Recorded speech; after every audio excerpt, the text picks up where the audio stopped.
This is Jefferson Aldrich from Giving is Good. Today we have with us Lisa Fandrich from Christ Haven. Christ Haven is a very unique place. It is a children's ministry. You'd say it's a children's ministry. It's been operating for a long time, a lot of history. They've helped a lot of kids. They're not an orphanage. They're unique in the fact that they are a children's home, but they operate under very different principles. We've been a long-time supporter of Christ Haven. My wife and I, it's one of the ministries that we love, we believe in. Some people just have a heart for kids. You know, some people just want to give to things that are helping children, you know, live, survive, get out of bad situations, find the right place, have a shot at life, right?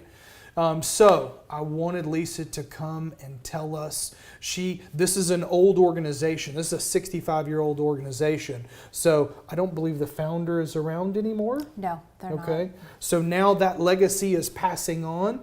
Lisa is in charge of donor relations. She tells this story all day to all kinds of people on a normal basis. So I figured she would be awesome to tell us about what it is that you guys do on a normal basis every day, how somebody can come, get involved, donate their time, donate their money, possibly donate both.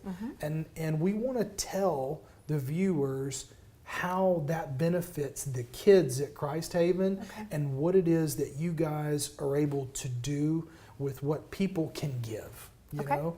So very simply put, tell us what Christ Haven does, what's their mission, what are they trying to accomplish on a day-to-day basis? Just fill us in, tell us about it. Okay. So Homer and Lillian Stedman started Christ Haven in the 1950s. They just saw a need for kids to have a safe, loving home. There were a lot of disadvantaged kids in the community, much like there still is today. And they opened up their home to children and knew they needed to do more. So they acquired a 200-acre farm here in Keller, Texas. Wow.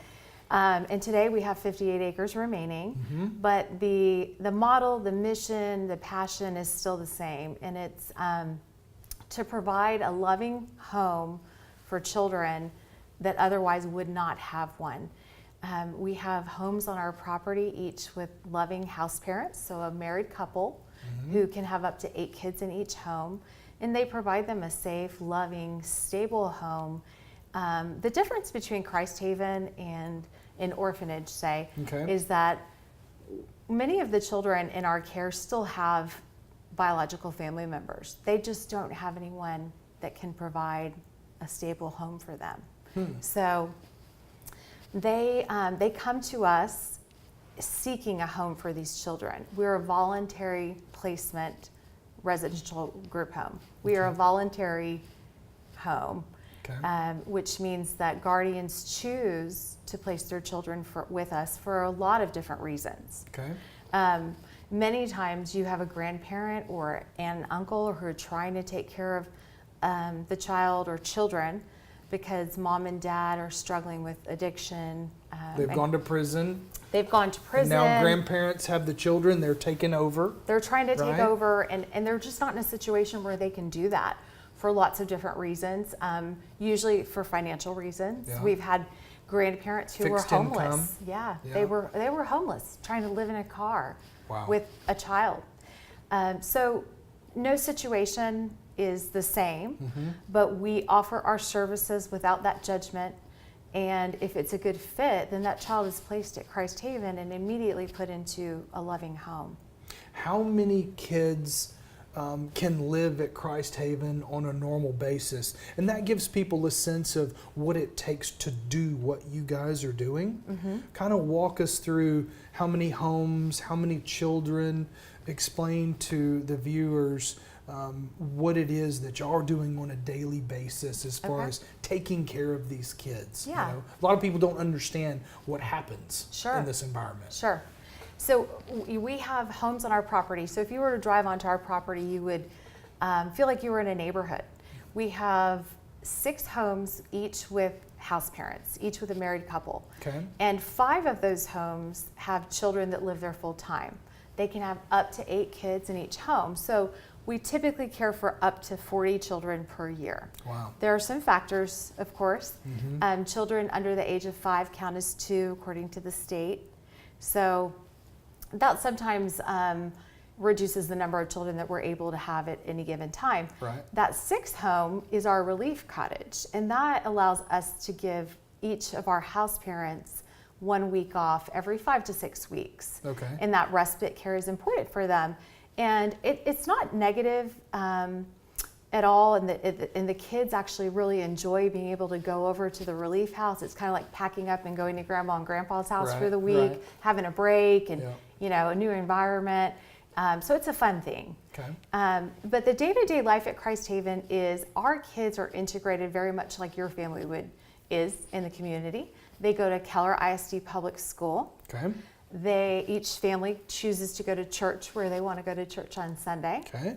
They're involved in activities, band, after-school activities, sports, dance classes. We try to provide them all kinds of enrichment activities. This is likely something they've never had the opportunity to do before coming to Christ Haven. Okay.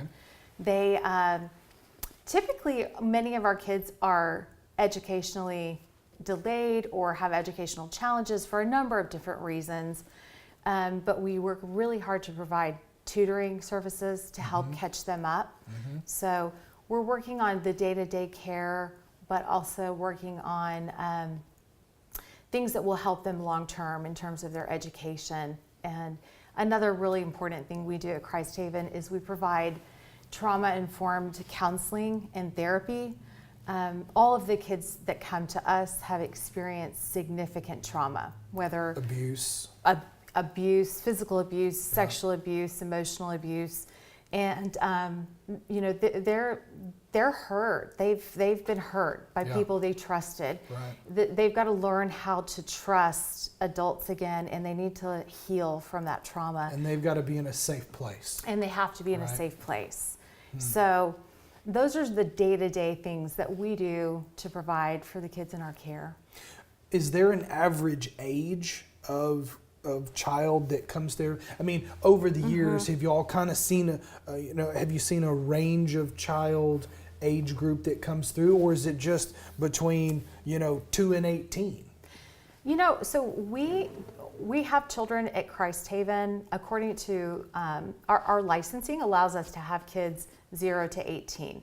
However, we have programs beyond that, but the average age of a child at Christ Haven, I'd say, is probably 13. Okay. We have a lot of teenagers, and that can vary from year to year.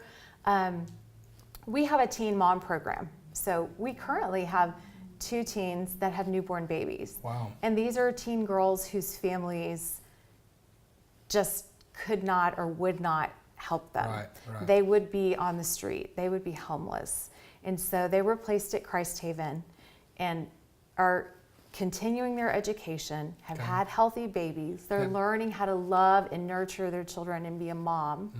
And really the important thing here is that they're breaking that cycle, because they come from a cycle of family abuse, trauma, poverty, and we're hoping, our prayer and hope is that we can get them to a place where they understand the importance of education. They understand that God loves them, and that their heart is transformed. Their lives are transformed in ways that will make a generational impact. And a lot of young teen females who have been removed or kicked out of their environment once they become pregnant, they are very susceptible to sex trafficking, slavery, all the different things that come about because that lack of family, once they have nowhere to go with that child, is such a sad thing to see.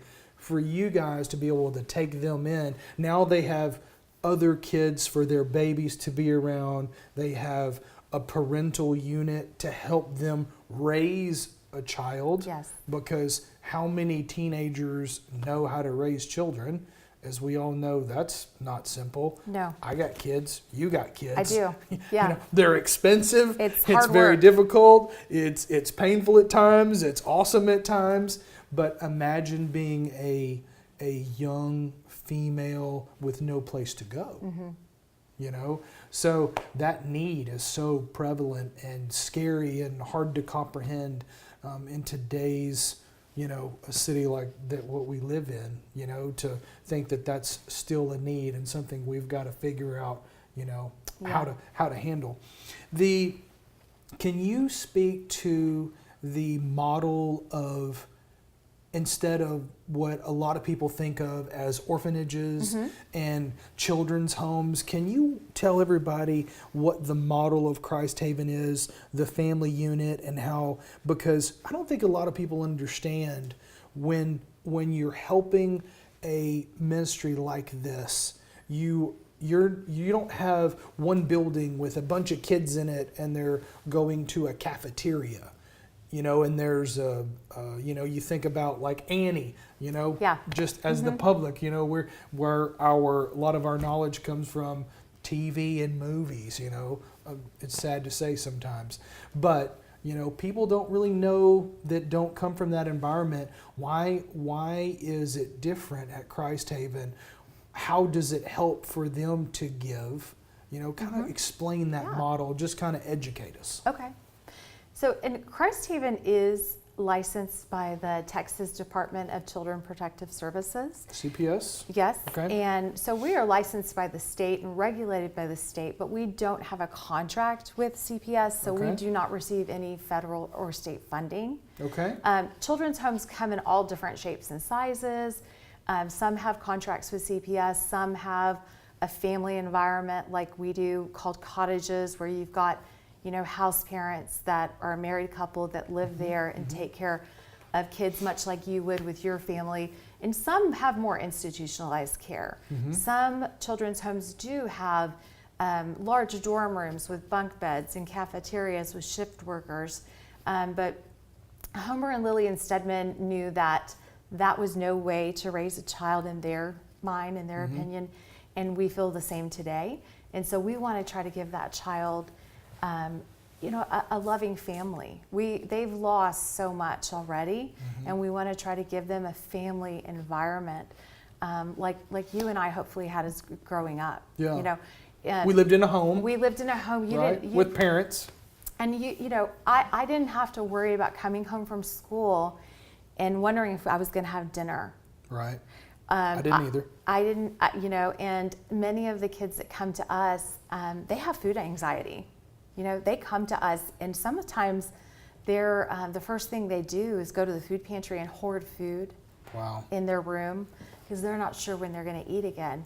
And so we try to reassure them in so many ways, but Yeah. providing simple things like that, That survival instinct. it is their survival instinct. That they've been living in survival mode. Yeah. So when they come to you guys, I would assume, until they build up trust and go through the process of starting to identify with who they are now in you guys, you know, in your home, and how the parents are going to help them, that survival mode probably takes a while to get rid of. It does. It does. We're very intentional about our trauma-informed model. We actually pursued a certification with the Sanctuary Institute, and it's all about trauma-informed care. And what it does is it gives us tools and resources, both staff, house parents, and children, to know what our triggers are and how our experiences drive our emotions, and how to get a handle on that, and to understand what's happened in your past is important, but it doesn't have to determine your future. And just to know how to recognize those emotions and to process them in a healthy way. And so that's been really helpful. When people give to Christ Haven, you know, you think, you know, as parents, you know, we know how much money it takes to raise kids. Yeah. You know, Yeah. to take little Johnny to football practice and sports and, you know, weekends to the movies. I mean, it's just an incredible amount of money to raise a child in today's environment. And hey, we're as parents, we probably spoil our children compared to the rest of the planet, but we're very blessed to live where we live, to do what we do. Sure. So, there's pros and cons with both of them. When people give to Christ Haven, what are we providing? What are they providing? Can they give their time? Can they come and be a mentor? What kinds of things can people donate their time to? Yeah, we have so many ways for people to get involved with Christ Haven. We have a 58-acre campus, so there are always projects on our campus in terms of landscaping, painting, just you name it, we've got it. We actually have a food pantry on site, and that really helps supplement what the house parents get for their grocery budget every month. So it's a huge blessing. And organizations will do food drives and then donate the food, but then come sort, label, organize the food pantry. We have opportunities for people to become mentors for our children. We want people to pour into and love our kids. So that's a wonderful opportunity. Is there a vetting process? There is, of course, for our mentors. Our children have experienced so much abuse and trauma. We clearly take that very seriously. And super careful. We're very careful. Praise the Lord. Yes, and there is for mentors, because of that one-on-one relationship you would have with a child, it goes beyond just a fingerprint and background check.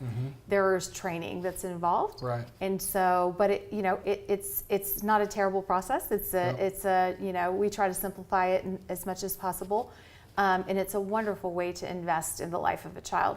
It's groups we have where community groups, small groups, church groups can come together and adopt a cottage, and that might look like once a month coming and providing a meal for that family. Maybe helping them with landscaping, maybe an indoor project, cleaning, painting, and fixing stuff, fixing things. Right. So it's a great way to really get to know that family on a personal level. We have a lot of opportunities to get involved, and we love our volunteers at Christ Haven. And then each home has up to 8 children. They do. Okay. So the needs for what those kids need on a daily basis, they're going to school, they need backpacks and food, and if they're young, if they're super young, they need diapers. We all know how much it costs for diapers, formula, crazy expensive, right? So sounds like there's lots of ways for people to involve their time. They can come and help in all kinds of ways. They can come to one place, a campus where there's 6 homes and a bunch of kids that can all use love and help, right? And then if they want to donate money, it sounds like y'all could probably use all the money you could get and help kids. I have heard, and I'm not sure if I heard it from another donor, but y'all provide some college tuition or college scholarships to help kids go to college. Is that correct? We do. Tell everybody about that. Yeah, we have a transition program for our kids that graduate from high school and turn 18. They have a transition home on our property where they can live. We help them get a car. We help them with a place to live. We mentor them. We support them. Now they have to be enrolled in school and working part-time. Right. But we are there to support them. You're not giving them anything. You're not giving them everything. We're not giving them. They have skin in the game, which is important. And so they can stay in that program for up to 5 years, so that we can help them get an education and develop all the life skills they need to be independent and live successfully. It's huge. My daughter, when she turned 18 and went to college, had me to call every day or 3 times a day to ask me questions. And while we try to develop relationships, so these young men and women have those people in their lives, they don't have that mom and dad to call. And so having that transition program is so important. And we help them pay for college. And we have one at Pepperdine University and one at ACU right now. Oh. How many kids do you think y'all have been able to help? Has anybody ever been able to even put a number on it?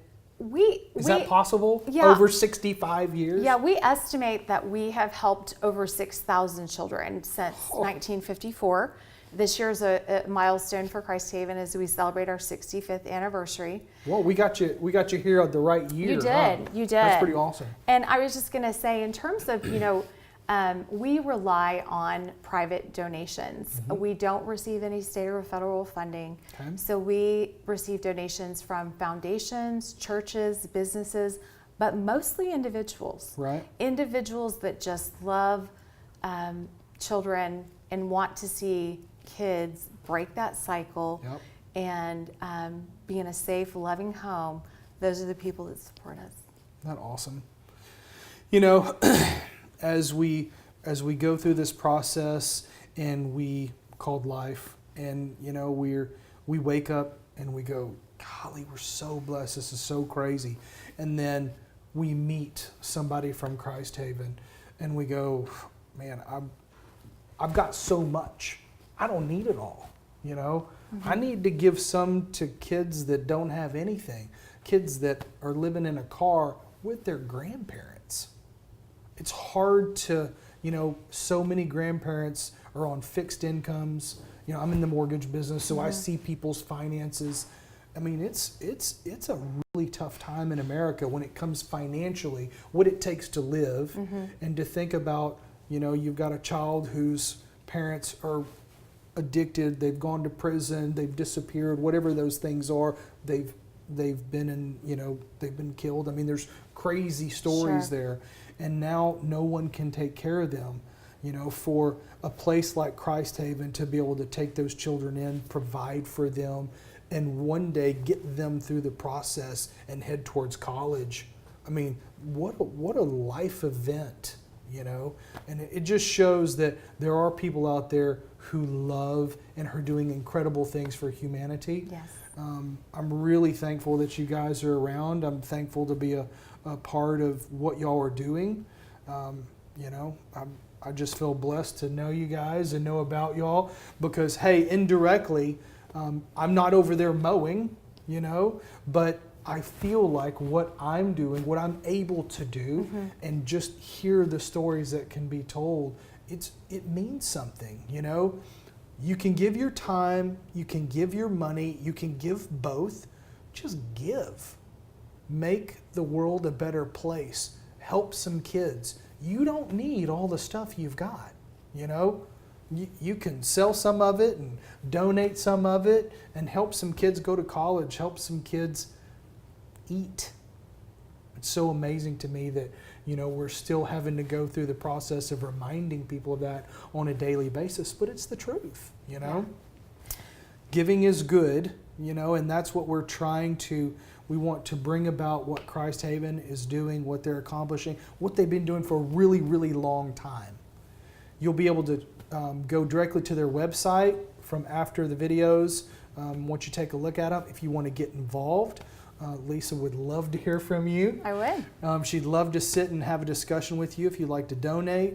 And I think y'all do lots of events, right? We do. We Yeah. do. We'd love for people to visit our website to look at our everything from our open house to our fundraising events to our volunteer events. They're all listed on our website. Yep. We're so grateful for your support and all of our supporters in the community. Thank you. Yeah, Hey, thank you. I'm just blessed because I get to be a part of what y'all do, So I just want to say thank you very much. Thank you for being here. We appreciate everything that you that you do on a daily basis, and I just want you to know that. Thank you. Absolutely. Appreciate Thank it. you.